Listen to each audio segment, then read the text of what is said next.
all year long we talked about how the Rams are the best team in the NFC. And if not them, certainly the Seattle Seahawks. Not one time during this season did we ever say that about San Francisco. Right. And quite honestly, I'm still not saying it. The postseason. Winner wins the AFC and goes to the postseason. What happens with Mike Tomlin if for some reason the Steelers do end up losing to the Ravens that could be without Lamar Jackson on Sunday night? Yeah, I think either losing coach is going to have a lot of noise around them and a lot of questions to be answered. And really from the Carolina Panthers, I mean, it's neither team is really that good. So it all comes down to this. Seahawks versus 49ers for the number 1 seed in the NFC. Ravens versus Steelers for the AFC North Championship. Panthers versus Buccaneers for the NFC South Championship. Okay, quick disclaimer.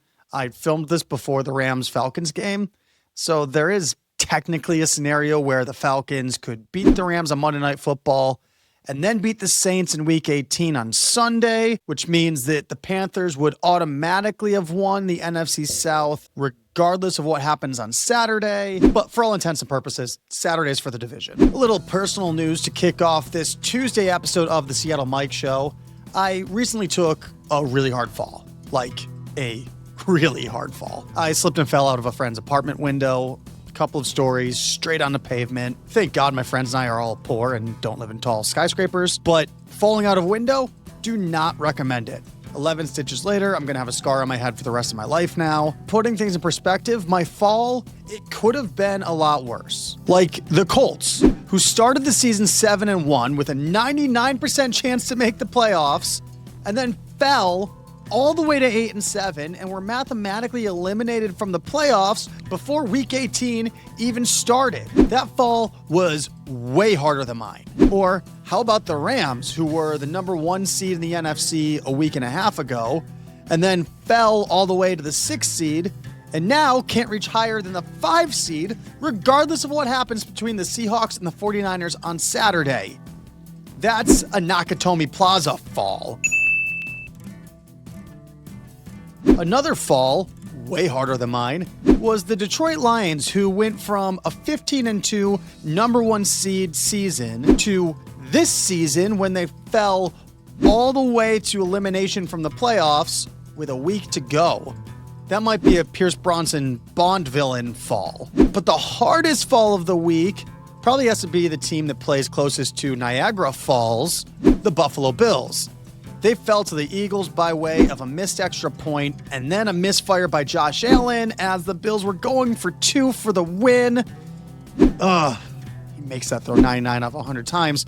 But that fall allowed the Patriots to rise and take the AFC East for the first time since before Tom Brady's wife also fell for her jiu-jitsu instructor. Now, to be fair to the Bills, this fall might be a little more like Will Ferrell falling off the cliff in Austin Powers. I seem to have fallen down a cliff. I'm still alive, but I'm very badly injured. It looks bad, it sounds bad, but the Bills are still very much alive. They came into the game knowing their shot at the AFC East was a long shot anyways. They're already in the postseason, and honestly, if the Bills wind up in the Super Bowl this year, I don't think anyone would be surprised.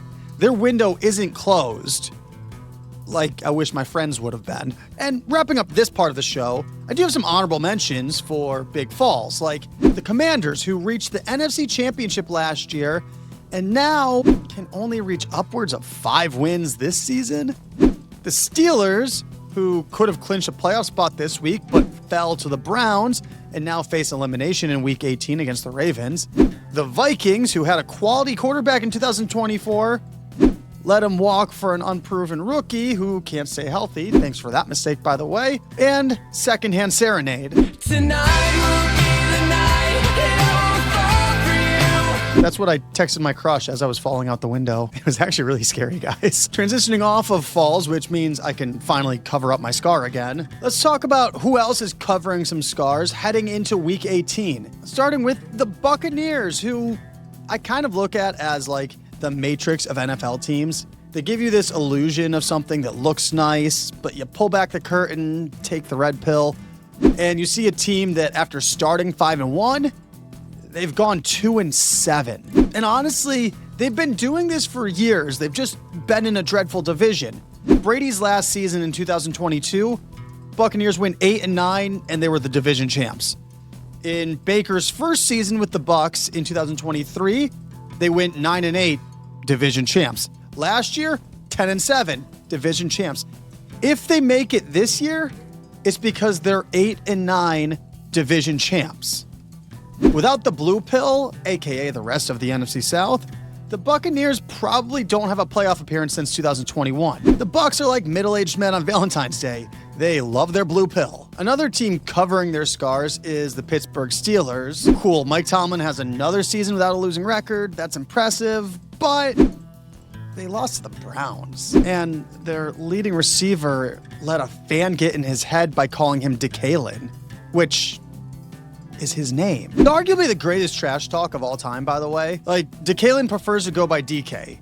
So if by just calling him his government name, it rattles him so much that he'll swing on you, you're really selling the delivery on DeKalen. That fan really must have hit him with the hard K. Like, my name's Michael, but I go by Mike. You're not getting in my head by calling me Michael. Fun fact, you can get in my head by being the doctor after I fall out a window, because they got those stitches all up in my head. And then we've got two other teams covering scars, and they're both playing in what could shape up to be the game of the year.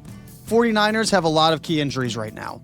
Fred Warner's on IR, Trent Williams is doubtful, George Kittle is a maybe, Brandon Ayuk is dead, at least as far as Kyle Shanahan is concerned. For the Seahawks, their scars aren't injuries as much as first halves. Seattle's on a 6-game win streak, but in the first half of their last 5 games, 6 offensive points against the Vikings, 6 offensive points against the Falcons, 6 offensive points against the Colts, 7 offensive points against the Rams, 3 offensive points against the Panthers.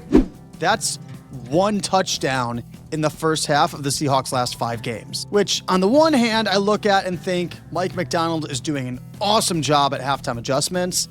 On the other hand, I go, why'd I even get up for the 10 a.m. games? Just turn it on at halftime when the action actually starts. Having said that, the Seahawks defense has been amazing this season. They held Bryce Young to 54 passing yards on Sunday. 54. That's not a scar, that's a crime scene. Like how the pavement looked after I fell out that window.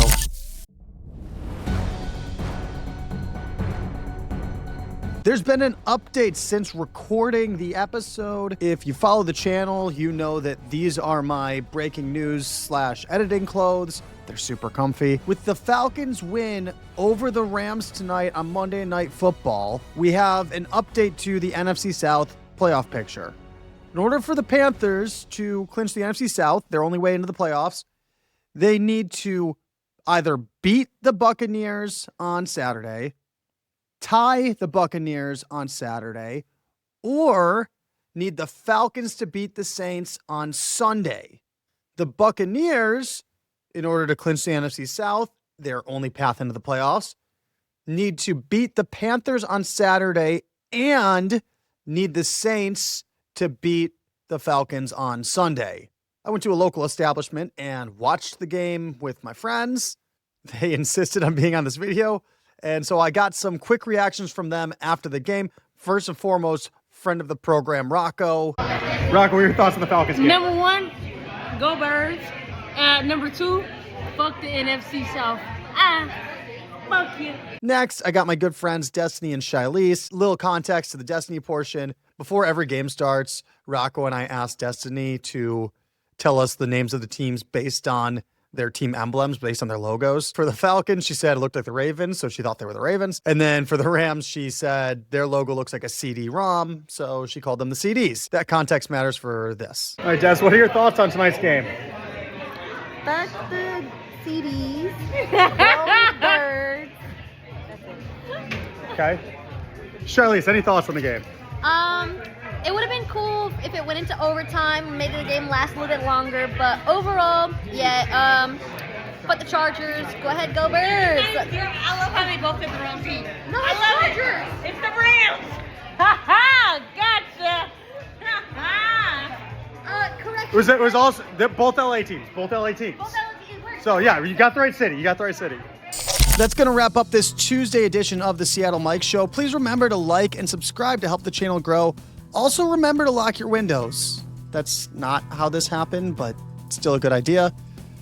I'm Seattle Mike on the mic. I'll see you guys for the first 2026 episode of the Seattle Mike Show on Friday.